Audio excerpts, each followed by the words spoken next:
Alright, here we go. First YouTube video. We're going to do something, this video shouldn't be too long. There's going to be no editing because I don't know how to edit. So, no matter what happens here, you're going to see it. If I fall off my stool and pass out, it's going to be a long video because I don't know how to edit that out. Well, I don't have any stills to work on right now. This is a Briggs and Stratton carburetor. These are pretty common.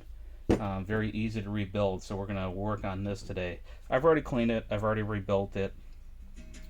I don't have anything right now that needs to be rebuilt. But I do have the time to do the video at the moment, so we'll just go through the steps of pulling this thing apart and go from there, I guess. These are very simple carburetors. It doesn't get much easier than these. There's no adjustments on them. These old Briggs like these, they don't usually need an adjustment. They just work. But if it's on, they use these on generators, push mowers, power washers. They use these carburetors on a lot of their engines that go on a lot of different power equipment. So it's a very common one. So there's one bolt that holds the bowl on. There's a little paper gasket that sits on the bottom of that. Bowl's off. You can tell this. See, this one's already cleaned. When it comes to cleaning carburetors, it depends how bad it is. That depends how I'm going to clean it. Pulled that pin out. Float's going to come out. Needle sits in the float. Your bowl gasket sits right there. And there's only one part left. And it's the seat for the needle. It's down in there. Other than that, these are your parts that you're going to replace to rebuild these. There's not much to them. But back on the cleaning, this one's already cleaned. This one was actually pretty bad when I started. But like I said, depending how bad they are, it depends how I'm going to clean them. If they're really bad, I got an ultrasonic cleaner, and that saves me so much time. So I don't know, if you're going to do a bunch of work, you can get one of these. They're $90 at Harbor Freight. I found out after I bought this thing, they make, I forgot the name of the brand, but you get them off Amazon, and they're the same price, and they're better quality than that thing. I've had no issues with it, but those things are known to die. What I used to use, the 1-gallon jug of parts cleaner. You can drop the carb in there, but you got to let it sit overnight, sometimes 2 days if it's real bad. That ultrasonic cleaner, 8 minutes, sometimes 16 minutes tops, and you can just take an air gun and blow the crap right out of the carb, and it'll come out looking like this. If they're real clean when I start, then we just know we have a leak or the needle seat needs to be replaced. Brake cleaner and a straw. Just spray everything out and it's done. Nothing to it. So with that apart, if these were the old parts, we would scrap them. Another thing too, when you're cleaning these, there is a hole right there, right through the side of the bolt. And then there's another hole here. You can spray those out with a compressed air or a brake cleaner. You want to make sure you can see through there and spray fluid through it. There's a tiny hole in there.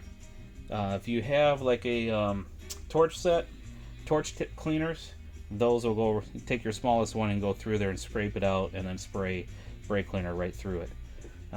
Yes, brake cleaner, not carburetor cleaner. Used to use carb cleaner like that or anything else. Some of that, with this completely apart, it's okay. But if you're just spraying it out and you had some rubber parts in it still, it can make rubber parts swell. The brake cleaner somehow doesn't really make the rubber swell in these. The carb will. So, if we were going to get that out, I just use a pick and go right down in there, grab that seat, rip it out, grab the new seat and drop it in. There is 2 ridges. One day I'll have a better camera here. I'm using my phone. It doesn't like to focus. Within the video mode here, I can't focus on something this small. There's 2 little ridges on there.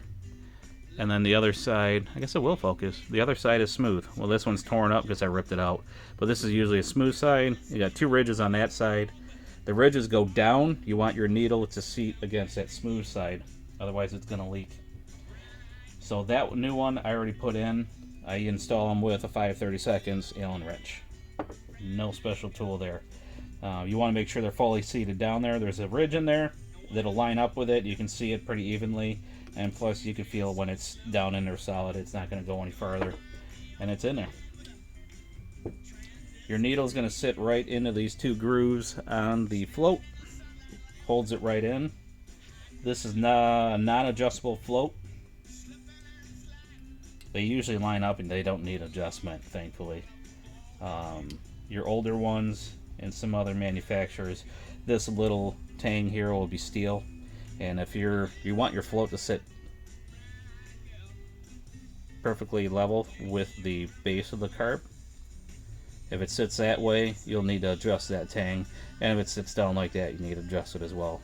You want it to sit just right there, which this one is, thankfully, because you can adjust that. Briggs does use 3 different styles for the bowl gaskets. I have all of them on hand all the time because I never know what I'm going to be rebuilding. I write the prices and everything with tax included, so I know which one I have, how I'm gonna charge a customer for it.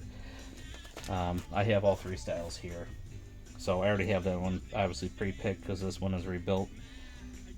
You want it to sit in there, it doesn't drop out, and this bowl is going to sit right over it.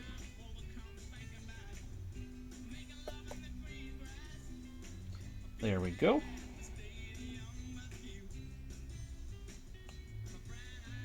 And the little washer that goes on this bowl bolt. These are cheap. They're $2, a little over $2 for that little seal. I try to replace them every time, because if you don't, there's a good chance this thing's gonna leak. And that is it. I would use a ratchet on this and tighten that up a little bit more, but for the sake of this video, that's it. These things are really easy to rebuild. That's all there is to them. Once you get them clean, there's only a few parts. That's it. So next video, I think we're going to move on to some of the stills. Basically just going over the starting procedure on stills. There's a couple of their models, like I have one of them, the MS250, it's a saw. They're notorious for flooding. I've had mine 11 years, never flooded it.